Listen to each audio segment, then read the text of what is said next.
जो लोग सब यात्रा से लौटकर स्नान करते हैं वह मेरी बात कान खोलकर सुन लेना, नहीं तो तुम्हारी यह एक छोटी सी गलती तुम्हारे दुर्भाग्य को न्योता दे देगी। दोस्तों, हमारे हिंदू सनातन धर्म में सब यात्रा का बहुत ही गहरा एवं रहस्यमयी महत्व बताया गया है। गरुड़ पुराण और सनातन धर्म में आखिर ऐसा क्यों लिखा हुआ है कि जब कोई इंसान सब यात्रा में जाता है या शमशान घाट में जाता है तो उसका नहाना क्यों जरूरी है। दोस्तों, आज का जो हमारा विषय होने वाला है वह विषय कोई साधारण नहीं है, क्योंकि आज आपके द्वारा की हुई उन गलतियों के बारे में आज मैं आपको बताने वाला हूं, जो गलतियां न सिर्फ आपके दुर्भाग्य को न्योता देती है बल्कि आपके परिवार की सुख शांति और समृद्धि छीन लेती है, आपके जीवन में खुशियां छीन लेती है। जी हां दोस्तों, देखिए, इस वीडियो को साधारण समझने की भूल बिल्कुल मत कीजिएगा। सब यात्रा यानी कि वह यात्रा जब किसी इंसान की मृत्यु हो जाती है तो उसके शव को शमशान तक ले जाया जाता है और उसे पंच तत्व में विलीन किया जाता है। अब देखिए, बहुत सारे लोग तो ऐसे होते हैं कि आज के समय में मॉडर्न हो गए हैं, कलयुग चल रहा है। कई लोग बार शमशान घाट से आते हैं लेकिन नहाते नहीं हैं और फिर वे अपने घर में ऐसे ही चले जाते हैं।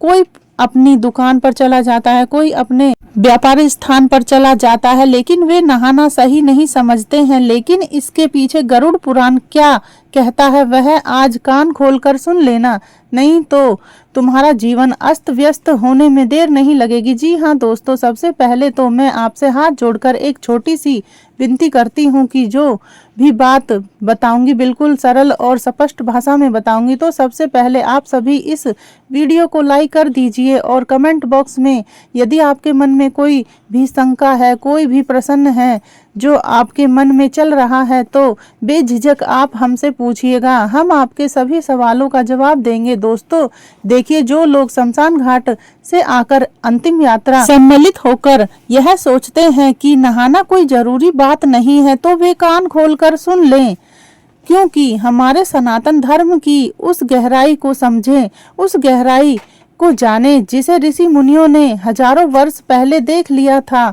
दोस्तों, गरुड़ पुराण में स्पष्ट रूप से बताया गया है कि मृत्यु केवल शरीर की समाप्ति नहीं है, यानी कि जब कोई इंसान मरता है तो सिर्फ उसका शरीर नहीं मरता बल्कि वह एक यात्रा का आरंभ है। दोस्तों, और उस यात्रा के समय केवल वह आत्मा ही नहीं बल्कि अंतिम यात्रा में सम्मिलित हर व्यक्ति सूक्ष्म रूप से उस वातावरण से प्रभावित होता है। शमशान घाट दोस्तों हमारे शास्त्रों में अपवित्र जगह बताया गया है, लेकिन किस हद तक सही है यह भी आज हम गरुड़ पुराण के आधार पर जानेंगे। जी हाँ दोस्तों, देखिए, शमशान घाट वह स्थान है जहाँ पृथ्वी, अग्नि, वायु और आकाश चारों तत्व एक साथ सक्रिय अवस्था में होते हैं। जी हाँ, वहाँ केवल लकड़ी और चिता नहीं जलती बल्कि अनगिनत भटकती हुई सूक्ष्म योनियां, अनगिनत भटकती हुई अधूरी इच्छाओं वाली आत्माएं और नकारात्मक ऊर्जाएं विचरण करती हुई। जी हाँ दोस्तों, इसलिए हमारे शास्त्रों में यह भी बताया गया है कि घर में जब भी कोई शुभ या मंगल कार्य हो तो उसके 15 दिन पहले से और 15 दिन बाद तक हमें शमशान घाट के आसपास भी नहीं जाना चाहिए। अब दोस्तों देखिए, गरुड़ पुराण के अनुसार जब किसी जीव का शरीर पंचतत्व में विलीन किया जाता है तो उसकी आत्मा अत्यंत भ्रमित अवस्था में होती है, यानी कि उसकी आत्मा भ्रमण करती है। वह अपने घर, अपने परिजनों और अपनी पहचान से जुड़ी होती है और उसी समय अंतिम यात्रा में गए लोग उसके सबसे निकट होते हैं, विशेषकर उन लोगों से जो उसके अपने हैं, जो उसके साथ दिन रात रहते थे। तो देखिए दोस्तों, ऐसे में वह आत्मा सूक्ष्म रूप से उनके साथ चिपकने का प्रयास करती है, विशेषकर उन लोगों से जिनके मन में डर, शौक, क्रोध और अत्यधिक मोह होता है। इसलिए हमारे शास्त्र कहते हैं कि शमशान से लौटकर स्नान करना केवल शरीर की सफाई नहीं होती है। हम शमशान से लौटकर आते हैं तो हम स्नान कर लेते हैं, लेकिन देखिए आप सोचते होंगे कि यह स्नान तो सिर्फ शरीर की सफाई के लिए है, शरीर की शुद्धि के लिए है, तो यह आपका सबसे बड़ा भ्रम है। जी हाँ दोस्तों,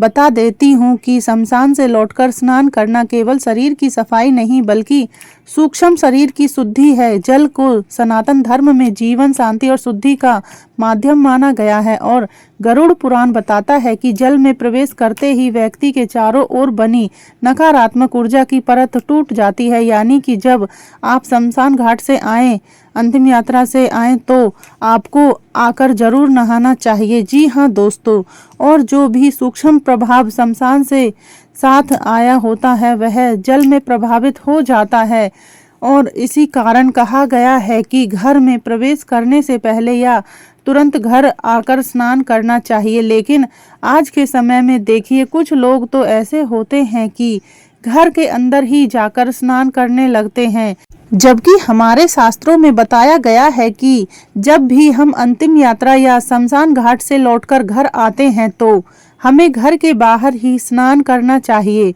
उसके बाद घर के अंदर प्रवेश करना चाहिए। देखिए, क्योंकि यदि कोई व्यक्ति बिना नहाए उसी अवस्था में घर में प्रवेश करता है तो वह उस शमशान की ऊर्जा को अपने घर में भी ले आता है और वही ऊर्जा धीरे धीरे घर के वातावरण में घुल जाती है और ऐसे घरों में फिर होता यह है कि वह इंसान दुर्भाग्य के द्वार खोल देता है। फिर बिना कारण झगड़े होते हैं, भयावह सपने आते हैं, बच्चों का रात में डर कर उठ जाना, अचानक कोई भयंकर बीमारी घर में किसी व्यक्ति के शरीर में पनपने लगती है, मन का भारी रहना शुरू हो जाता है और हमारा मन पूजा पाठ में बिल्कुल भी नहीं लगता और बार बार नकारात्मक विचार आने शुरू हो जाते हैं। तो दोस्तों देखिए, कई सारे लोग आज के समय में ऐसा भी कर रहे हैं कि जब भी शमशान घाट या अंतिम यात्रा से लौटते हैं तो आकर नहाते नहीं हैं और उसी अवस्था में अपने घर में प्रवेश कर लेते हैं या अपने कार्यस्थल पर चले जाते हैं। तो ध्यान रखिएगा कि आज से ही आप यह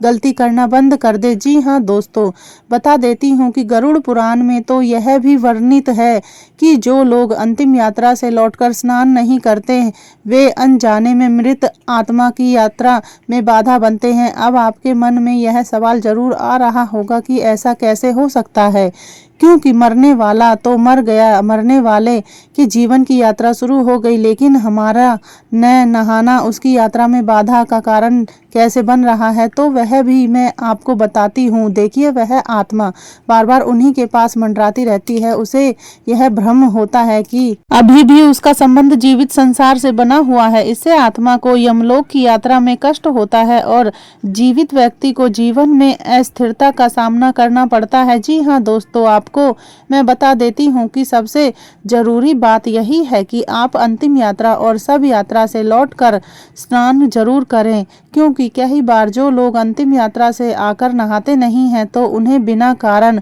घबराहट, छाती में भारीपन, नींद में किसी के बुलाने की आवाज या यह अनुभव होना कि कोई पीछे खड़ा है, ऐसी अनुभूतियां होने लगती हैं। सनातन धर्म में अंतिम यात्रा को अंतिम संस्कार नहीं बल्कि अंतिम सेवा कहा गया है और यह सेवा केवल मृत व्यक्ति के लिए नहीं बनी बल्कि जीवितों की रक्षा के लिए भी है। हर क्रिया, शमशान जाना, अग्नि देना, अस्थि विसर्जन और अंत में स्नान, सबका उद्देश्य यह अनुचित करता है कि मृत आत्मा की और जीवित संसार के बीच का संबंध विधि पूर्वक समाप्त हो जाए। देखिए दोस्तों, गरुड़ पुराण में चेतावनी दी गई है कि जो लोग इन नियमों का उपहास करते हैं या आलस्य में टाल देते हैं या इन चीजों का मजाक समझते हैं तो उनके जीवन में धीरे धीरे सुख का क्षय होने लगता है, यानी कि सुख समाप्त होने लगता है। उनका जो मन होता है और मन की जो शांति वे चाहते हैं वह भी खत्म हो जाती है। मन अशांत रहता है और जीवन में वे लोग निर्णय नहीं ले पाते हैं और उनके घर में देवी देवताओं का वास कमजोर पड़ने लगता है। तो स्नान के बाद साफ कपड़े पहनना, घर में दीप जलाना और भगवान का स्मरण करना इसलिए बताया गया है ताकि जो शून्य ऊर्जा शमशान से आई थी उसकी जगह सकारात्मक और देवी ऊर्जा स्थापित हो सके। देखिए, कई सारे लोग ऐसे भी होते हैं जो शमशान घाट से आते हैं, अंतिम यात्रा से आते हैं तो वे मंदिर नहीं जाते हैं, लेकिन हमारे शास्त्रों में यह भी बताया गया है कि अगर आप कहीं पर शमशान घाट जा रहे हैं या अंतिम यात्रा में जा रहे हैं तो वहां से आकर स्नान जरूर करना चाहिए और स्नान करने के बाद या तो अपने घर के मंदिर में ही दीपक जला लेना चाहिए, वहां पर माथा टेक लेना चाहिए, या फिर घर के आसपास कोई मंदिर हो तो वहां पर हमें जाना चाहिए। अब देखिए, यह कोई अंधविश्वास नहीं बल्कि पीढ़ियों का अनुभव है, जिसे शास्त्रों शब्द में दिए गए अंतिम यात्रा शब्द का यात्राओं में सबसे अलग इसलिए है क्योंकि यह एक ऐसी यात्रा है जहां एक आत्मा संसार से विदा होती है और जो उसे विदा करने जाते हैं वे कुछ क्षणों के लिए मृत्यु के बहुत निकट होते हैं, इतने निकट की मृत्यु उन्हें आसानी से खींच भी सकती है। देखिए, मृत्यु का सानिध्य हल्का नहीं होता, वह व्यक्ति को भीतर तक हिला देता है और यदि उस प्रभाव को विधि पूर्वक धोया न जाए तो वह जीवन में डर, भ्रम और अशांति बनकर रह जाता है। गरुड़ पुराण यही कहता है कि मृत्यु का सम्मान करो, उसके नियमों का पालन करो, क्योंकि जो मृत्यु को हल्के में लेता है वह जीवन को कभी स्थिर नहीं रख पाता। इसलिए शमशान से लौटकर स्नान करना केवल परंपरा नहीं बल्कि आध्यात्मिक सुरक्षा का कवच है। जो व्यक्ति इसे अपनाता है वह अनजाने खतरों से बचा रहता है और जो इसे नजरअंदाज करता है वह यह भी नहीं समझ पाता कि उसके जीवन में अचानक अंधेरा क्यों बढ़ने लगा। इसलिए मेरी बात को आप कान खोलकर सुन लेना कि दोस्तों, यदि आपके जीवन में अगर कुछ भी अनहोनी होने लगे तो समझ जाइएगा कि आपके द्वारा की हुई छोटी छोटी गलतियों की वजह से ही वह अनहोनी हुई है। आज के समय में लोग अंतिम यात्रा में सम्मिलित हो तो जाते हैं, लेकिन कई बार लोग शमशान घाट में जब विराजित होते हैं, जब वहां बैठते हैं तो लोग वहां बैठकर हंसते भी हैं और वहां बैठकर हंसना बहुत गलत बताया गया है हमारे शास्त्रों में। दोस्तों, गरुड़ पुराण में बताया गया है कि जो लोग शमशान घाट जाते हैं वे वहां क्यों जाते हैं, उस मृत शरीर को पंच तत्व में विलीन करने के लिए।